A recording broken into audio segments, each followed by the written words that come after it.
there, Ariana from Crafting Happiness here. In today's tutorial, I'm gonna show you how to crochet this easy sunflower granny square.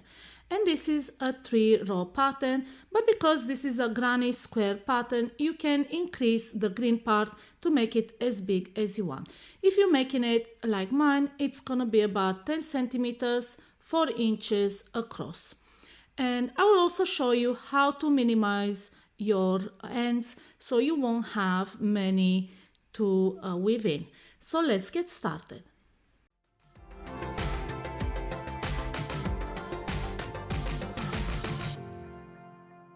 To make my granny square, I have used double knit yarn in yellow, brown and green, and a matching hook, which is a 4mm crochet hook. Of course, you can use any yarn you like with the matching hook.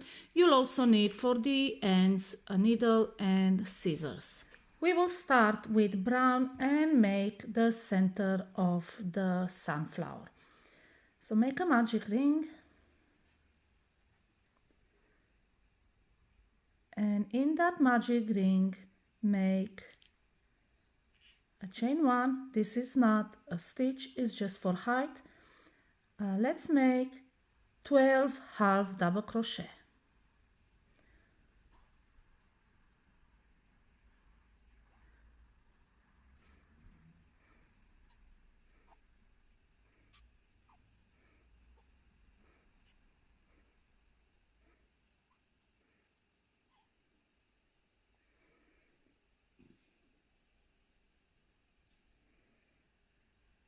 Okay, make sure you have 12 and then take the tail and pull it tight. This will close the magic ring, and then what we will do is slip stitch in the first half double crochet we have made.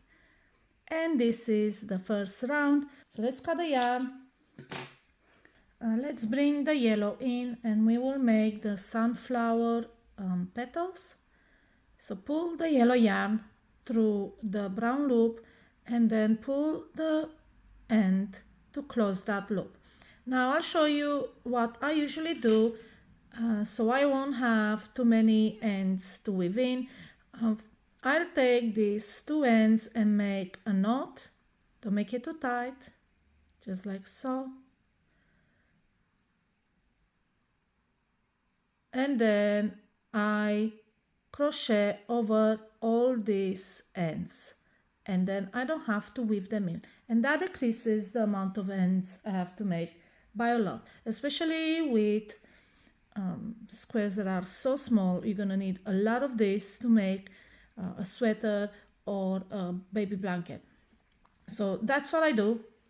Now let's continue with round 2. Start by chaining 4, and this counts as a treble.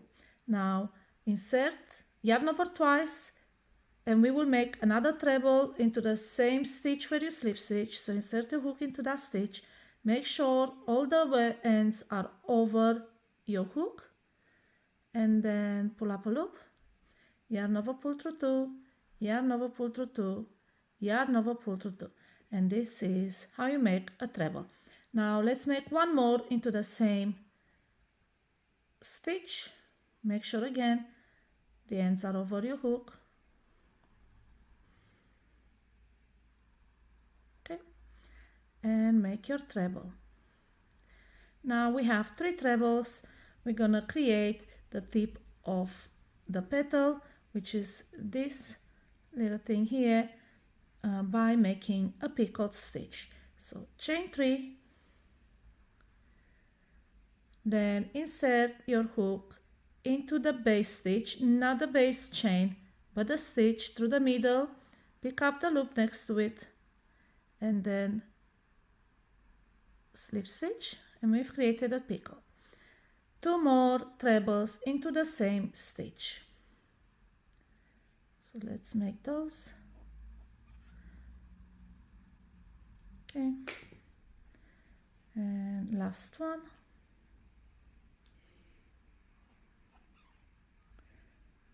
And this is what we have so far, 5 trebles with a picot stitch in the middle.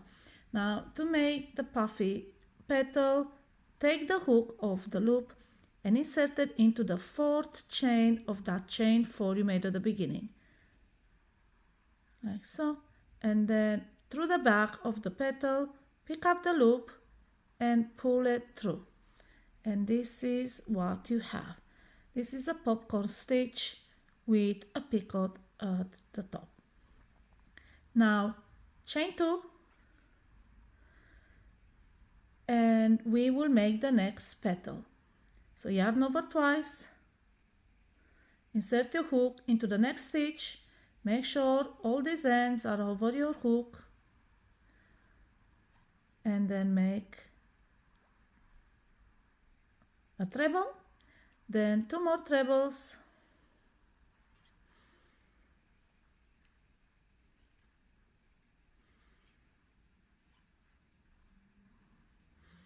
like so.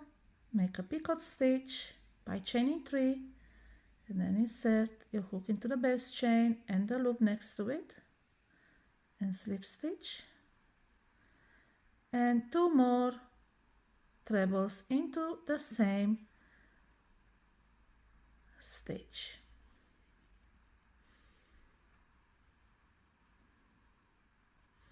So once you have this cluster of 5 trebles with a picot in the middle, release your loop of the hook and insert your hook at the top of the very first treble you made in this cluster. So insert it through like so. Then from the back, pick up the loop and pull it through. And this is how you make a petal. Now again, chain 2. And this is the repeat section for this round.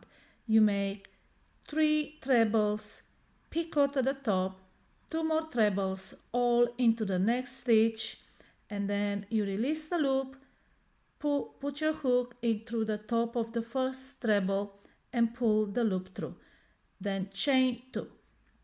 And we repeat this all around. So you will need to have 12 of these petals.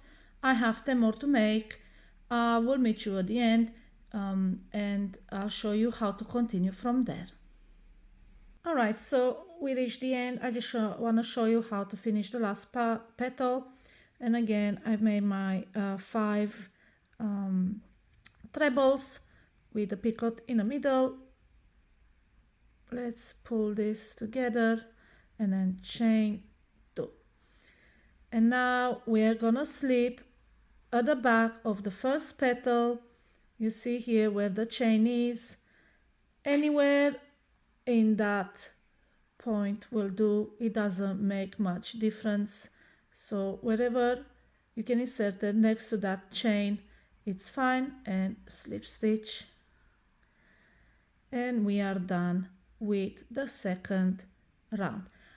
Now I hope you didn't forget to go over your ends. At some point the ends were going too short for me, so I just stopped, but this should be enough for them not to unravel. All you have to do is just cut them and you're done. No more ends to weave in. And again, let's cut this and we're gonna pull it through. And now we are going to crochet over this end so we don't have to weave it in. And then at the end I'll show you what to do with the last end. Okay, so let's bring in the green, and what we're gonna do is make a slip knot like so, and then pull it through any of these chain spaces. So we're only gonna crochet into these chain spaces at the back. I usually bring it right where my end is so I can crochet over it. So I insert my hook into that chain space and then pull the slip knot back on my hook and pull through, and then chain 3, and this counts as a double crochet. Now we have 2 ends here, or we're gonna crochet over them so we don't have to weave them in. All right, so first double crochet, make 2 more into the chain space. So that's 1 and 2. And now we have a cluster of 3 double crochet, chain 2, and this will form the corner, and then 3 more double crochet into the same chain space. Make sure your ends are being crocheted over. So that's 1, 2, and 3. Okay, so this is the first corner. Now we are going to jump to the next chain 2 space and make 3 double crochet.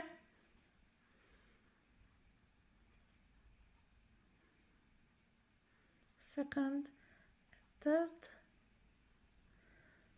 like this. Now another one into the next chain 2 space, 3 more double crochet,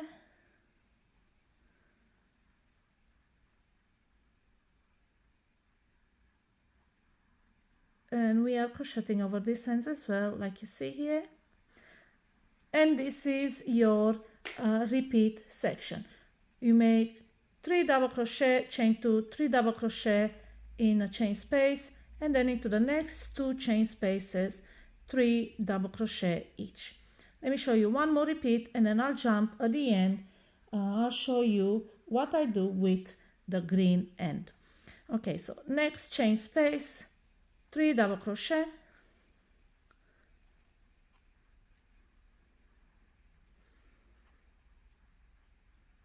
like so, chain 2, and into the same space, 3 double crochet,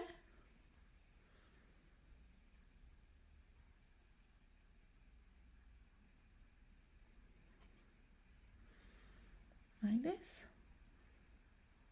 Now into the next 2 spaces, you see the tails are too short now, I'll put them on a side. And now into the next 2 spaces we are gonna do 3 double crochet. Okay,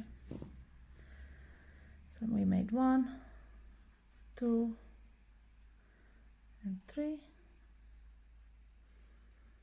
and next one, 1 double crochet, 2, and 3. And you can see we've made half of the square. Now we're gonna make again corner, 2 clusters of double crochet, corner, 2 clusters of double crochet. I'll jump at the end and I'll show you how the finished thing looks like and what do I do with the end. Now that I've reached the end of round 3, I'm gonna just slip stitch at the top of chain 3 you made at the beginning to close the round, and then cut the yarn and then pull it through. And now if we look at the back, we have these 2 ends that we're gonna cut because we already kind of weaved them in, but then we have this one. And what do we do with it? If you are making granny square, you are making them because you want to stitch them together and crochet a blanket. And the way to stitch together squares, the easiest way is to stitch them in between, make strips of them like so, and then you sew the strips together. So these ends are great if you leave them long enough to join just this side alone. So what I do usually, I leave quite a long end and then I sew them in strips like this, and then I don't have any ends to weave in. And then once I have my strips, I sew them together with a long piece of yarn. So yeah, this is how you can deal with ends, so you don't have too many. Nobody likes ends. And this is how you crochet the sunflower granny square. I hope you found my tutorial easy to follow. If you have any questions, put them in the comments below and I'll be more than happy to answer them. Happy crocheting!